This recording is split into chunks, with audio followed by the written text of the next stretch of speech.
Welcome to the Mike and Allison After Hours podcast with your hosts, mshelah and Allison Haas, talking business with real business owners in the Mid-Atlantic region.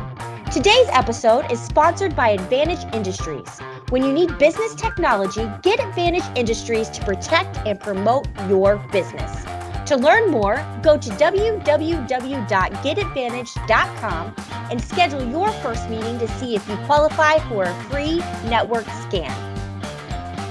Hello, everyone, and welcome to Mike and Allison After Hours. I am your host, mshelah, and with me today is my always awesome and always on point co-host, Alison Haas. Allison, good to see you again. It feels like it was just yesterday. Imagine that, Mike. Good morning. A little behind the scenes fun for our audience.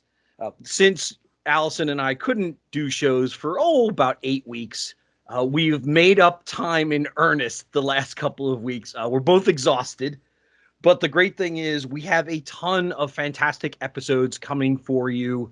We have guests booked all the way through January now. Allison is bringing in some really cool people, franchise owners and experts in the auto industry. It's going to be a lot of fun. But today, our guest is a very dear friend of mine. He used to be my boss, actually. George Hall, the president of Linq, a mobile services company. And George is, again, he's a serial entrepreneur. He came up as a salesperson like Allison and I, and he started his own company, and he watched that company rise, and he watched the housing pandemic knock his company to the ground. And then fantastic story. You're going to love him. And we can't wait for him to join us a little bit later on. But before that, the last couple episodes, Allison and I have been educating you all on industry terms for her industry, which is HR, human resources. And today we're going to flip the script, and I'm going to give you a little education around technology. And what I have learned is I fall into that category of I know enough to be dangerous, which means I know more about technology than the average person, but by no means am I an engineer or a coder or an IT tech. I'm nothing. I'm somewhere in the middle. Like many of my friends marvel at how quote unquote smart I am when it comes to IT, but I just happen to know a few more things than the average human being. So with that, especially me, by the way, especially me. So this will be fun for me. Yeah, I picked out a few definitions that I thought were pretty common terms. And what I've come to find is most people really don't know what they mean. So, Allison, ask away. Yes, I love it because this list, I'm like, no idea.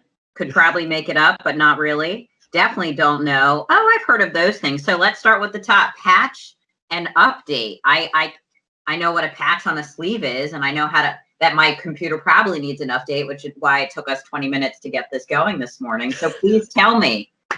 Well, believe it or not, you are really on point with your two rough definitions. And I made this one first on the list because I did a blog a few months back about technology, and I sent it out to some people and asked them for their feedback, and they said, I have no idea what that means. I'm like, you have no idea what patching and updating means? They're like, no, I have no idea. I'm like, okay, this is worthy of explaining then. So as you said, Allison, patch on a sleeve, you're covering a hole, right? Yep. That's what patching a computer is. So when coders write programs, they write application, they write security protocols, inevitably someone finds a weakness in those things or a bug or an inefficiency. So the coders will go back in and they will patch the code so that it is more secure, so that it is more sufficient, so that it does what it needs to do, so it doesn't glitch and time out when it's not supposed to. Technology, being a very binary world, is not perfect, despite the fact that it's a very binary world. So patches are often required. And if you don't patch your computer or you don't patch your smartphone, anybody that has an iPhone, I can't speak to Galaxies. I've never had a Galaxy. I've always had an iPhone. But you have that little gray settings box, and every couple of months you'll get a little red one on there that says, that's what they're doing. If you read the little paragraph, they're fixing bugs and they're improving security and they're adding enhancements. So that's what patching is. Now, updating is a similar idea, but updating focuses less on the security side of things and more on the innovative side of things. So when you get an update, it's adding a feature to a piece of software. I always like to use Microsoft Excel as a great example. It seems that there are a billion features in Microsoft Excel. Too many for me. Yeah, too many for the average human being, frankly. But every now and then, Microsoft will take all the feedback that they get from their audience and say, okay, well, we should add this. People are asking for this. So that's what an update is. And you get a little note on your computer every now and then, time to update your computer. And they tend to do updates and patches together. So it can be Microsoft specific. It can be the manufacturer's specs. So I have a Dell, for example. It can be Dell specific. It can be HP specific. It can be Apple specific. But that's what patching and updating is. Now with a patch, I'm thinking more in clothing, right? Like it works for a while, but then I guess to your exact example, it works until the next patch is required, right? Exactly. And then you just keep layering on the patches, and so. Am I right? I'm super lameness terms, right? 101 for dummies, Alison included. That's very accurate. When a new patch is applied, it is an overlay. So it incorporates the old patch. So you're not just piling up patches on top of each other, but they incorporate one another. Like a webbing. Yeah, I like it. Okay. The next, and as I read it now, I'm like, oh yeah, multi-factor authentication. So is this kind of like my corporate computer requires a password and then a face authentication, and then sometimes something gets sent for me to get logged in if I sign in from a different source? Yes, exactly. Okay. I'm smarter than I thought. So More savvy. It's most common with email. Like you just said, you're on vacation. You need to log in and check something for work. You go to the local public library, you log in your credentials from one of those computers, and then you get a message on your phone, either a text message or an email saying, hey, somebody just tried to log in using your credentials, please verify. And the great thing about that is it's really hard to fake that. So if somebody wants to rip off your credentials, they have to have access to that other device that you're using as the backup. They have to know, they have to be able to spoof your phone. They have to know your phone number, or they have to know your username and password for the alternate email. So it really is a great layer of protection. Now, here's the key about multi-factor authentication. It's one of those things that 90% of businesses are not using, and it's really inexpensive to implement. Now, we talk to our customers all the time about implementing multi-factor authentication. We'll do it for them. And they're always like, why does this cost so much money? I was like, well, you have 50 employees. Each employee takes about a half an hour to set up properly. 15 minutes to a half an hour. So that's what we're factoring when we gave you this proposal. We're like, well, I can do this myself. We're like, you absolutely can. Go right ahead. Here's the instructions. Yeah. And then they look at it and go, go ahead. I'm going to pay. I don't waste my time doing this. But so to our audience, if you are not using multi-factor authentication, at least for your email, fix that today. It's relatively inexpensive. It doesn't take a lot of time, and it doubles the security that you currently have with your business. Brilliant takeaway. The next, firewall. Yeah, this one, people naturally get confused. I like to think of the firewall as the security guard standing in front of the fancy hotel. Yep, I was going to say a layer of protection. But specifically, are you supposed to be here? Yes, I am. Okay, prove it. That's the firewall's first rule. So as an IT company, what we will do is we will understand who should be getting in and who shouldn't. A great example, most of our clients, we shut down any data coming from outside of the United States. Okay. Unless they happen to have clients outside of the United States. We will shut that down because one of the most common ways that a hacker will take over a network is what they call denial of service, meaning they will flood your network with so much information that it can't do anything else but try to process that information so nothing else gets done. So if that person's in, Russia or Uzbekistan or China or Korea or any of these other places where hackers seem to love to attack the United States, we will simply deny all of that service. So it never even touches your network, and it protects the customer. Okay. Now, a firewall can be a physical box that sits in the closet of your office. That's most common. Really? I did not know that. And like any other device, it needs to be updated. It needs to be patched. It needs to be managed. Every few years, you need to replace it because it can no longer handle the new updates. Generally, 5 years is a good rule of thumb for firewalls, though they can last longer. Okay. It can also be a service. Now, most personal computers have Windows Defender, for example. That is a software firewall. It is very low grade. It is certainly not meant to keep away all the bad people from around the globe, but it is meant to be an enhanced layer on your computer. Or like McAfee, right? If I'm saying your name right. Okay. Now, if you have it on your computer and your company also has a firewall, they will usually shut off the computer one because they will conflict with each other. They'll basically argue with one another, and neither will get their job done. Perfect. But best way to work. Yeah, but because the world is moving to a virtual environment, more and more firewall companies are offering virtual, which means that it runs through their giant firewall sitting in a data center in Boise, Idaho, or California, or Canada, or New Mexico, or wherever they've stationed their data centers around the globe. Sure. Now, so far, Mike, are all these things requirements? From what I'm hearing, like, I don't know why you wouldn't have this. And is this something that most businesses don't have? Yeah. So here's terrifying. What I generally experience is what I'll call mid-market to enterprise size customers. 97% of them have it. Every now and then I find a big company that doesn't.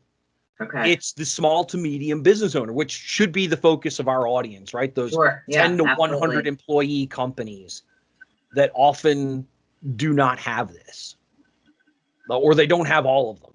Or we just brought on, I think I mentioned to you, I brought on a new client a couple weeks ago. She's an HR company and doesn't have a firewall. So that was the first thing that we put on the order. Said, look, if you're going to do business with us, you need to add a firewall. And she was agreeable to that. I think of all the sensitive data that an HR company would probably put their hands on, right? Yeah. That's kind of scary. And I think too, this goes back to one of our initial episodes and part of our foundation here. We want to help our business owners do their jobs better.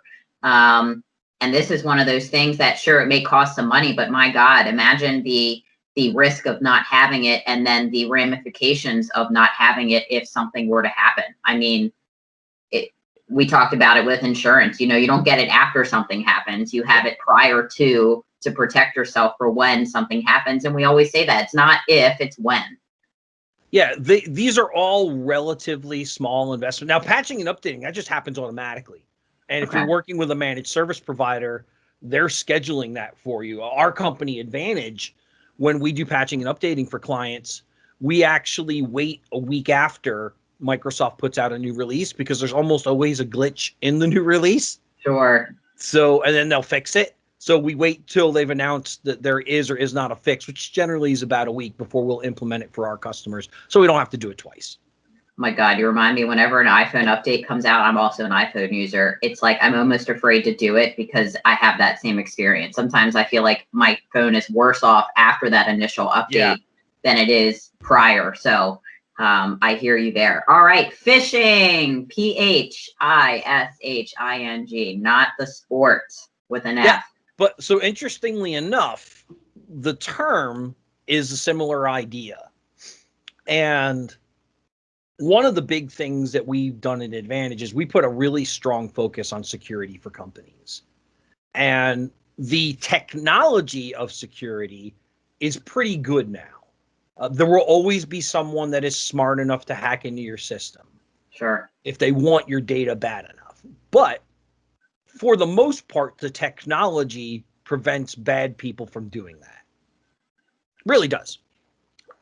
So where do problems occur? Problems occur when humans are involved. And, and the most common is a phishing attack. And here's what a phishing attack will do. I actually get emails. I'm a member of the Howard County Chamber of Commerce. My company is, and I'm one of their ambassadors. So I regularly engage with the chamber. And I got an email from a fellow chamber member that I just looking at it really quick, it seemed very legitimate. It said, "Hey, Mike, I have a question. Can I ask you a favor?" And I said, "Sure." And it had, it had her job title and it had all of her credentials on the bottom. Interesting. So I wrote back, "Sure, what's up?" And then I get this response email about, would you buy a Google Play gift card for my niece? And just the craziness goes on and on. So then I look at the source email, because the source email, when you look at it, said the president of that company's name. But when you hover over it, it actually shows this Gmail or Yahoo. And that's what these phishers do, is they will spoof business owners, leaders, decision makers. I actually got a couple from the president, quote unquote, of my company a few months back. And what these phishers are hoping is that you won't inspect. It'll seem legitimate enough, and you'll do what they ask. Now, this one was outrageous. Buy a Google Play gift card. Right. But a lot of times, they are much more believable. The couple I got from my president, Keith, said, "Hey, I need you to help me with this transaction for a client of ours." Oh, wow. So they get very intelligent about how so we do training to help people recognize and identify spoofs. And more importantly, we give reports to our clients that say, "Hey, Bob hasn't been taking the training. And guess what? We sent out a phishing attack and Bob fell for it."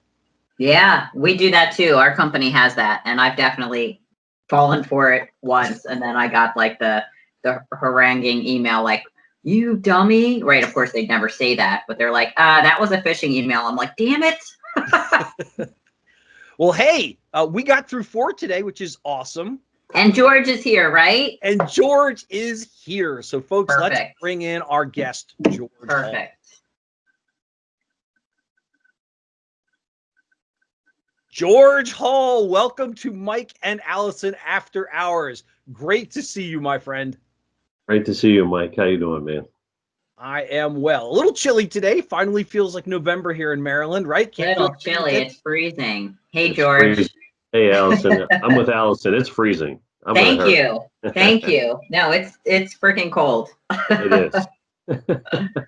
So, George, in the first segment of the show, I gave people a little bit of background about you. I said, you were my boss at one point, and you've been a mentor to me over the years. George actually helped me get my job at Advantage. He served as a reference for me. So he's been a great friend and mentor over the years. George was the first person that wasn't afraid to tell me, "Mike, you need some sales training." He hired, so I'll share this story and then we'll get into it. George hired a trainer that he had known for years.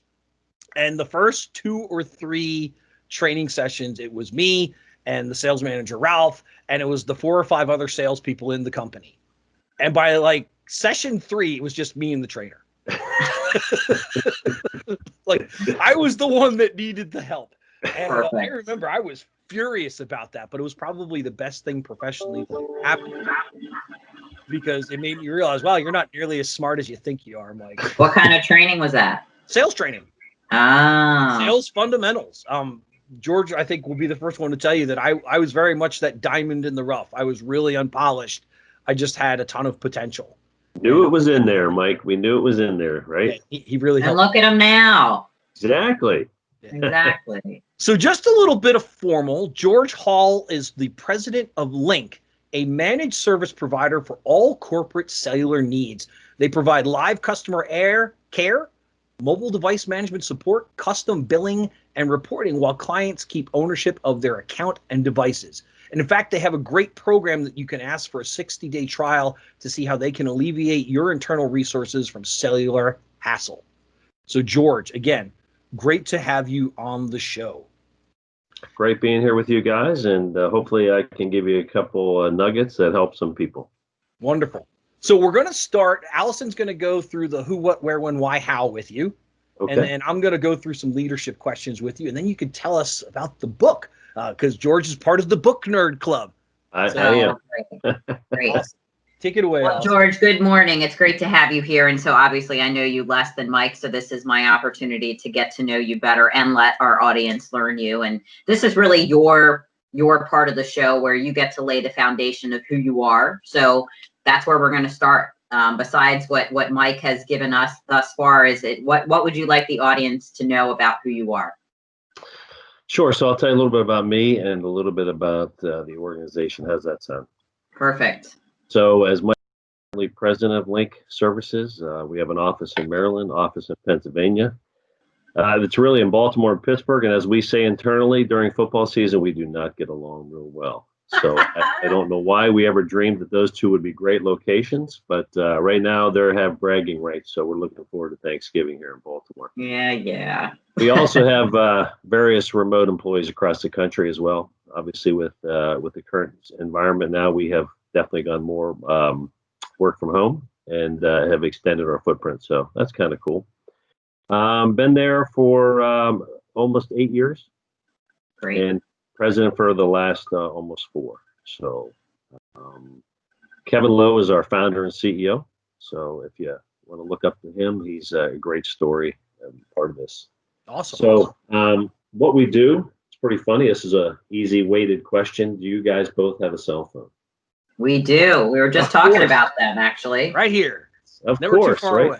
It does everything, right? So here you go. This is also a weighted question. What was your last experience like when you contacted a carrier because you had a problem or an upgrade or you had to go in the store to dispute something? It was great, right? It was easy. Piece of cake. We all love calling them, right? The term I use, George, is PETA. And for me, I know how emotionally and spiritually well I am that day when I have to call my carrier, and based on my reaction to how they're solving my problem at hand is how I'm doing that day and how much sleep I probably need.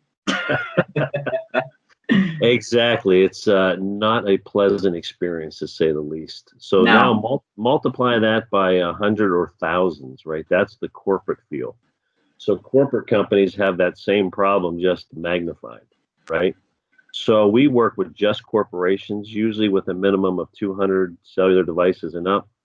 A lot of them have in the thousands. And basically what we do is take that pressure, that headache away from them. And what we do is we provide their end users customer service. So think about it. If you're on an IT team for a corporation and all the end users are calling you, they're asking about resets and all this kind of stuff. So we're going to eliminate that from the IT team, free them up. We provide end user support. We allocate their bills, we give them the reports, as we like to say, the abuse reports, right? Who's really working and who is watching Netflix, right? And then we also provide security for them too. The big advantage for them, freeing up the time, getting better support, and we save them enough money that it covers our cost. So pretty cool. So really there's no cash outlay. So in this market right now, this year, obviously people are looking to cut some costs or make some change. We have been a great addition. We like to say we're good when things are great because they don't have time, and we're good when things aren't so great because they're trying to save some money. Yeah, no, I love that. Yes. So I love that. As Mike kind of knows the term MSP, managed service provider, the difference is we do it all for mobile. Okay. We're not IT experts. We always ask the IT team, who on your staff went to college for mobile? Nobody. right? So, so that's it. Now you told us a little bit where you all are. Where was Linq founded originally, and then where did the offices go, and how many employees are you all? Great question. So founded in 2005. That was the early years in Catonsville. How about that? Yeah. How about that? Yeah. So founded in Catonsville with about 3 people. Okay. And a good story because our first client hated the feeling of dealing with the carriers and getting, they felt like they were always getting ripped off. And it was a necessity to have the devices because it was just, you got to remember, it was going from analog to digital, right? Mm-hmm. So there was no email on your phone yet, right? Right. You were just making calls. We all had a Palm Pilot, right? We had an iPod. We had all those things, but this was obviously new in the business world. And it was frustrating for them. So we realized there was going to be a niche there, and they just didn't want to deal with it. So that's how it was founded. That one client talking to Kevin, just of the frustration, turned into this thing. Brilliant. And so it was 3 people. Where are you guys now? Now we have about 65. That's great. Yes. That's great. And we've been in major growth mode since 2016, since the beginning of 2016. So. Okay. Yep. And so I feel like you've already covered it all. It all got blended He's together. efficient. So let's jump right into the book nerd part, and then I'll hand you over to Mike to talk about the leadership aspect of our show. So my book nerd part is I'm not as heavy reader as Mike. Okay, Mike reads a lot more books than I do. Right, I'm a 3 to 4 books a year. Right. That's Obviously, okay. my number one go-to always, and in my management team, I teach them this, and is Who Moved My Cheese, right? That's real basic and easy. Yeah. But Who Moved My Cheese never gets old, right? Because there's always change going on. So, yep, hem and haw, right? So I always make my management team, anybody that's new to the team has to read that. You have to present to the rest of the team. Who are they? So. But right now, I just was finishing up the Robert Iger, The Ride of a Lifetime, who is the former CEO at Walt Disney. Great book. Can you imagine managing and running an organization with 200,000 employees, international, especially right now in this market? So it's a good story about how he worked his way from through ABC TV into becoming the CEO. And the challenges, also about his leadership philosophy. So it's a pretty good book. So I would recommend that to everyone. And what was the title of that again? I was writing down the other one. Yep, The Ride of a Lifetime. That's right. Robert, I've heard good things about that, but I will add that to the show notes as well. Yep. Good stuff, George. Yep, Robert Iger, Iger. Good book. Perfect. Well, George, nice to get acquainted with you, and I am happily going to pass the baton over to our reader and co-host, Mike. So as a fun wrinkle, because most podcasts end of the show, but I like to stick it right in the middle. George, if a business wants to work with Linq, they recognize that they need help, they want to save money, they want to get rid of these frustrations with their mobile devices, what's the best way to learn more and contact Linq? So they can obviously go to our website at Linq, Linq.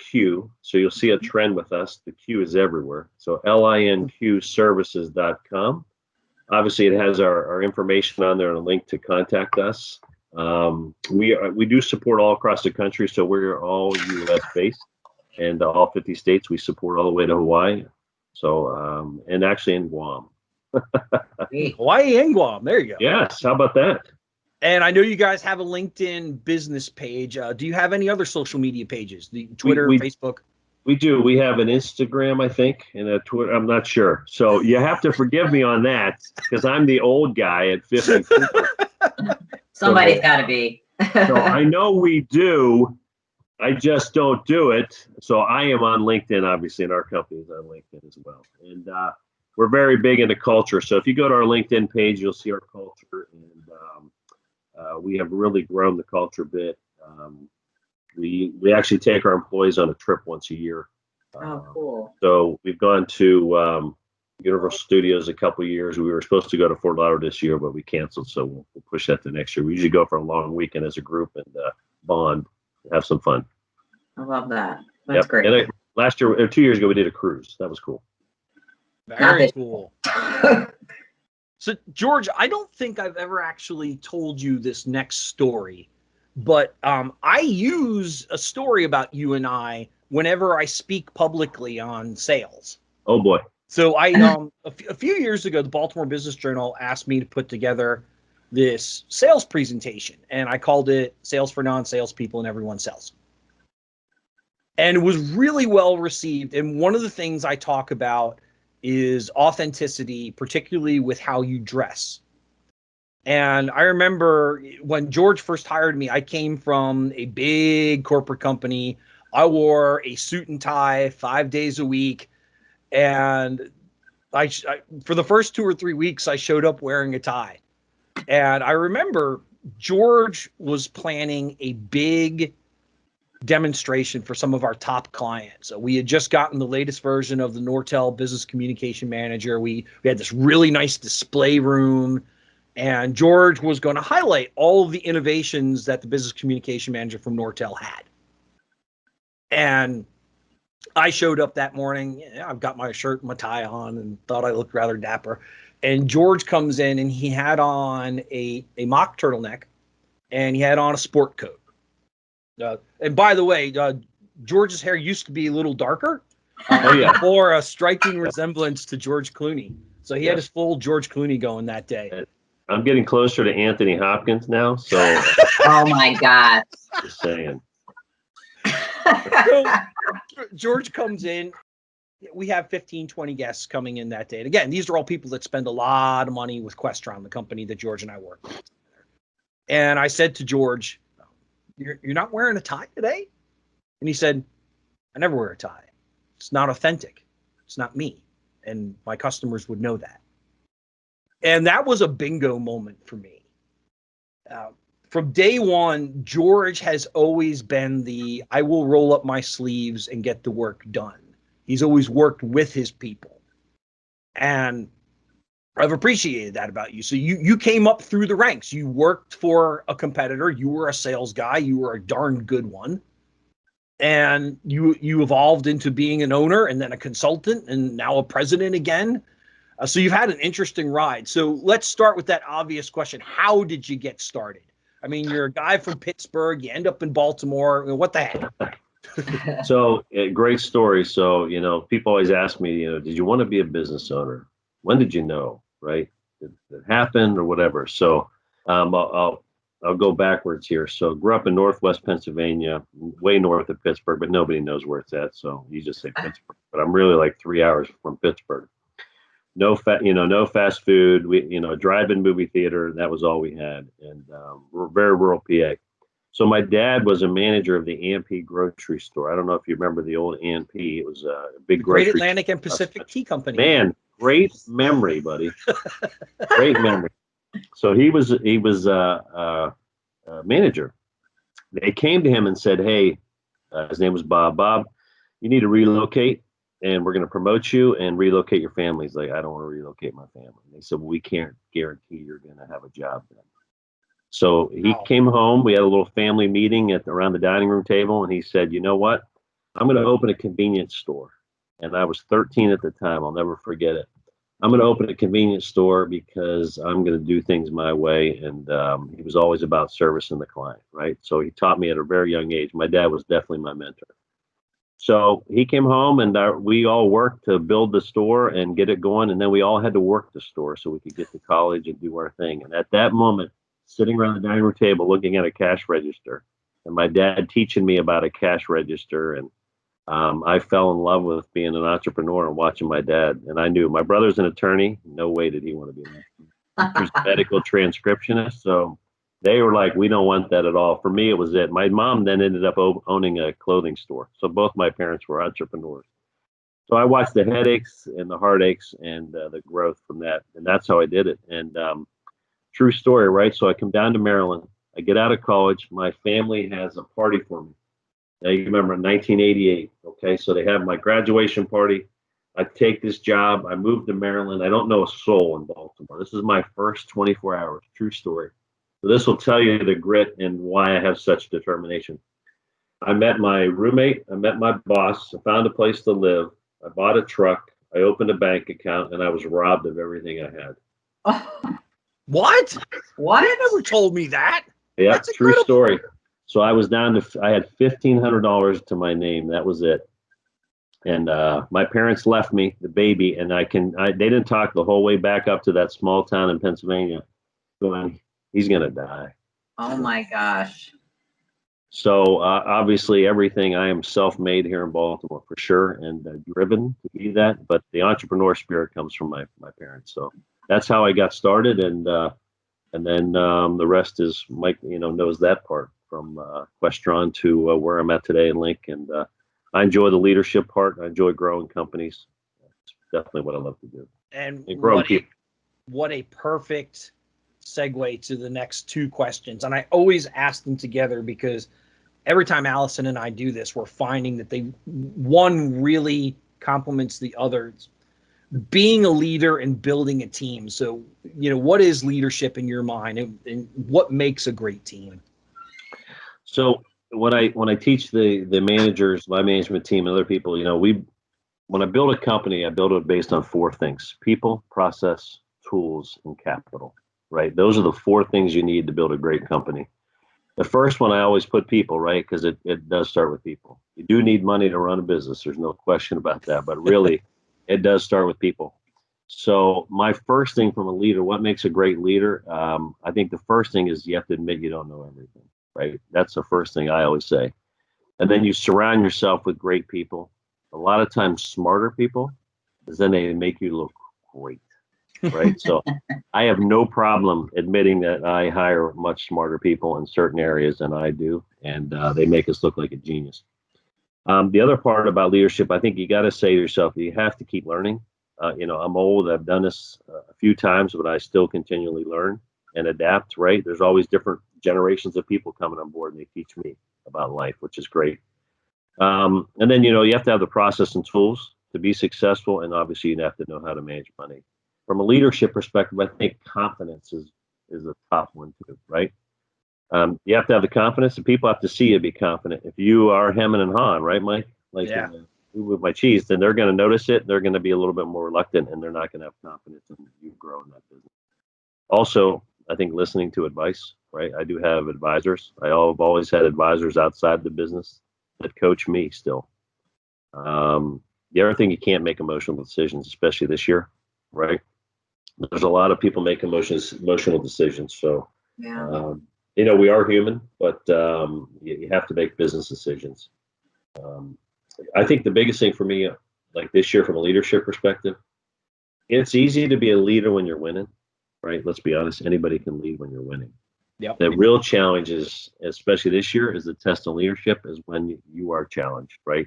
Yes. And I think the biggest thing is you can't panic. I've been watching people and watching what they've done in decision-making process. And, I've seen people cut sales this year. And I'm thinking to myself, okay, that would be the last area you should ever cut, right? Because sales drives the machine. And what are you going to do tomorrow, right? It seems on the surface, it's an instant cut. It's not the right cut, right? And I always say this from a leadership, you must adapt or you'll die, right? Because over our 15 years, we have adapted, right? The market's always changing, right? Mm-hmm. Yep. As far as you asked me about building a great team, is that what you said? What makes a great team? Yeah, leadership and team building, yeah. Yeah, so the team for me, when I hire, I think it all starts with hiring, right? If you want a great team, you got to hire properly. And there's four things that I look for: knowledge, work ethic, team player, and an attitude. The thing is, I can teach knowledge. I can't teach the other three. So knowledge is the least that I look for. I want to look at the other three first, building the team.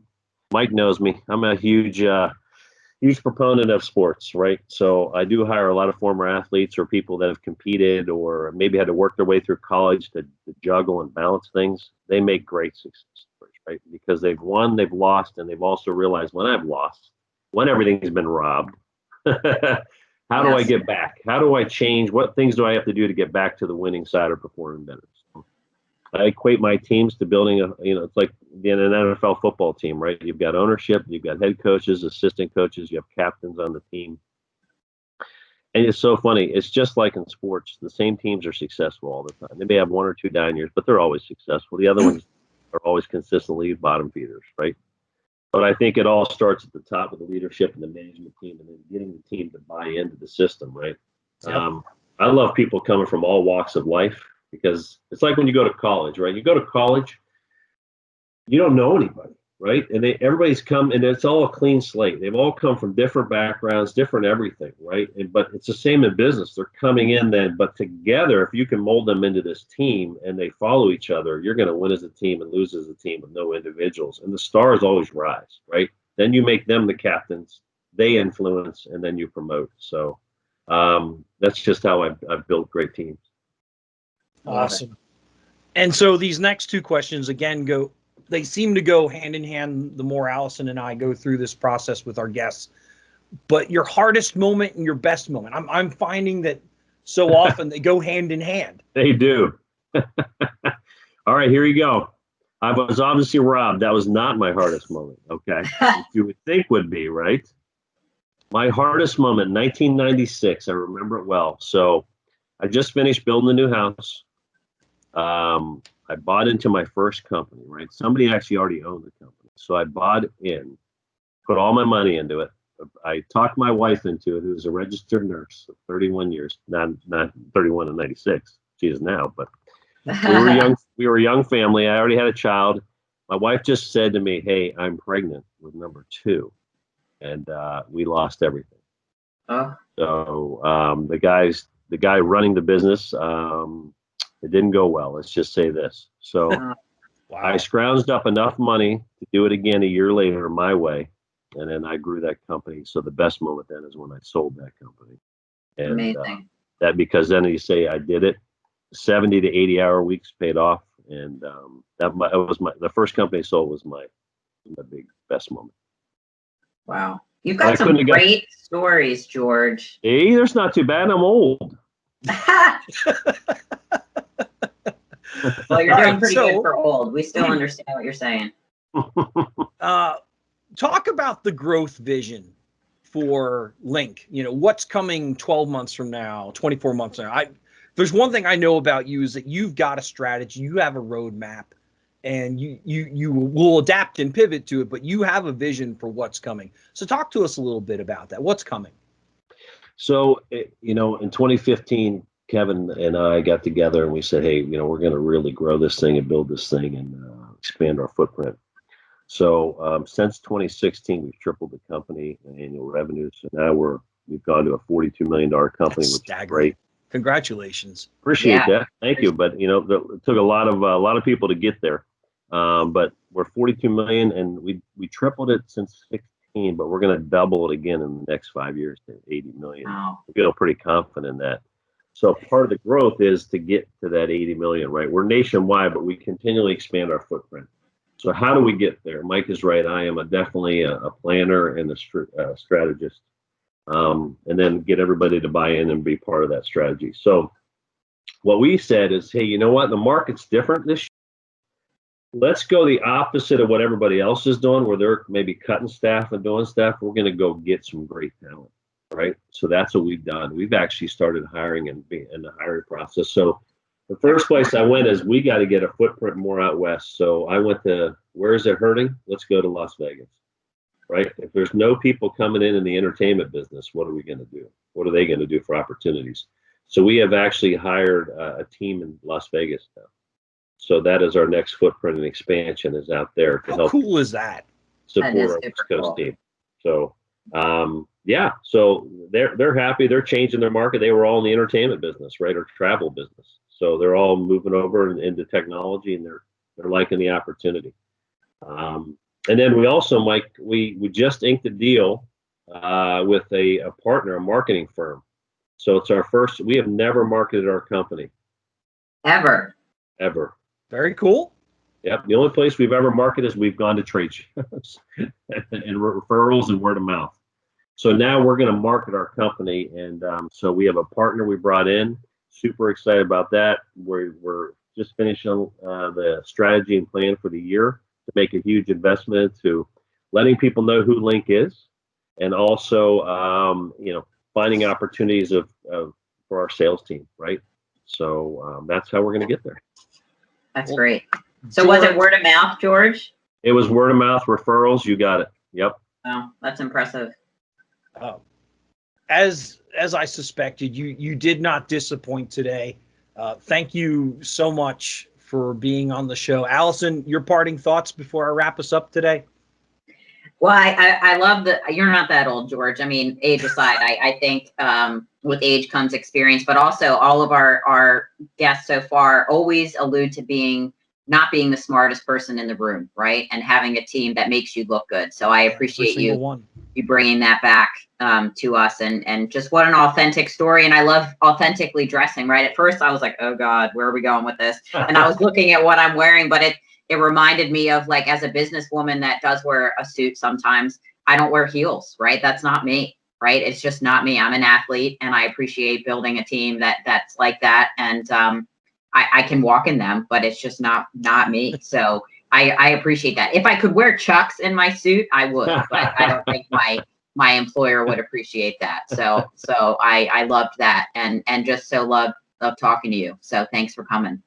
I appreciate being the invitation and catching up, and obviously always great to see Mike. And watching where Mike has grown is rewarding for me as well, because part of my reward is growing people, right, as well as myself. Yep. Grateful for you, my friend. Thank you. Well, folks, this was another fantastic episode of Mike and Alison After Hours with our awesome guest, George Hall, the president of Linq Services. Be sure to give us a like. We are on YouTube. We are on Spotify. We are on Podbean. We are now on TuneIn. So you can talk to Alexa and ask her to listen to our show now as well. Very exciting. We have a great slate of guests coming up for you. And remember, folks, people helping people. It's powerful stuff. Have a great day. Thank you. Thank you for joining Mike and Alison After Hours. Tune in next time for another great business owner sharing valuable industry ideas. Want to be a guest on our show? Contact us at answers@getadvantage.com.